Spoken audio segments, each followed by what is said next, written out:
መጽሐፈ ምሳሌ ምዕራፍ 27 ላይክ በማድረግ ጀምሩት። ቀን የሚያመጣውን ምን እንደሆነ አታውቅምና ነገ በሚሆነው አትመካ። ሌላው ያመስግንህ እንጂ አፍህ አይደለም፣ ባዕድ ሰው እንጂ ከንፈርህ አይደለም። ድንጋይ ከባድ ነው፣ አሸዋም ሸክሙ ጽኑ ነው። ከሁለቱ ግን የሰነፍ ቁጣ ይከብዳል። ቁጣ ምሕረት የሌለው ነው፣ መዓትም እንደ ጎርፍ ነው። በቅንዓት ፊት ግን ማን ይቆማል?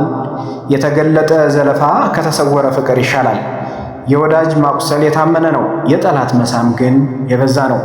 የጠገበች ነፍስ የማር ወለላ ትረግጣለች፣ ለተራፈች ነፍስ ግን የመረረ ነገር ሁሉ ይጣፍጣታል። ስፍራውን የሚተው ሰው ቤቱን ትቶ እንደሚበር ወፍ ነው። ሽቱና ዕጣን ልብን ደስ ያሰኛሉ፣ እንዲሁም ነፍስ በወዳጅ ምክር ደስ ይላታል። ወዳጅህንና የአባትህን ወዳጅ አትተው፣ በመከራ ቀን ወደ ወንድምህ ቤት አትግባ። የቀረበ ወዳጅ ከራቀ ወንድም ይሻላል። ልጄ ሆይ ጠቢባን ሁን፣ ልቤንም ደስ አሰኘው። ለሚሰድበኝ መልስ መስጠት ይቻለኝ ዘንድ ብልህ ሰው ክፉን አይቶ ይሸሸጋል፣ አላዋቂዎች ግን አልፈው ይጎዳሉ። ለማያውቀው ከተዋሰ ሰው ልብሱን ውሰድ፣ ለእንግዳ የተዋሰውንም እርሱን አግተው።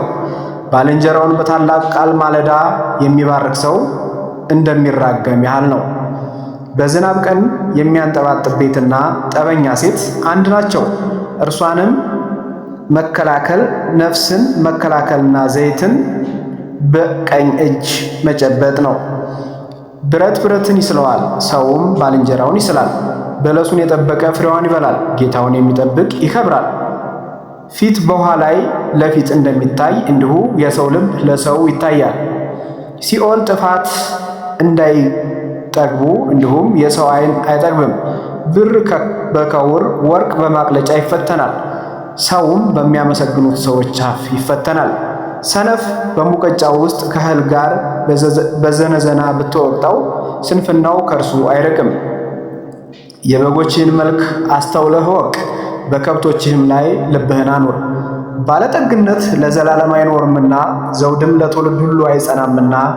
ደረቅ ሳር በታጨደ ጊዜ፣ አዲስ ለምለም በታየ ጊዜ፣ ከተራራው ቡቃያ በተሰበሰበ ጊዜ በጎች ለልብስህ ፍየሎችም የእርሻ ዋጋ ይሆናሉ።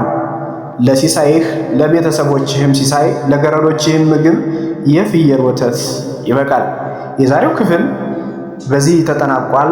እስከ መጨረሻው ስላዳመጣችሁኝ ልባዊ አክብሮቴ ይድረሳችሁ እያልኩኝ አልጎሪዝሙ ለሌሎች ሰዎች ሼር እንዲያደርገው ላይክ፣ ሼር፣ ኮፒ ሊንክ ማድረግ አትርሱ። በቀጣይ ክፍል እስከምንገናኝ ድረስ ቸር ቆዩልኝ፣ ቸር ሰንብቱ።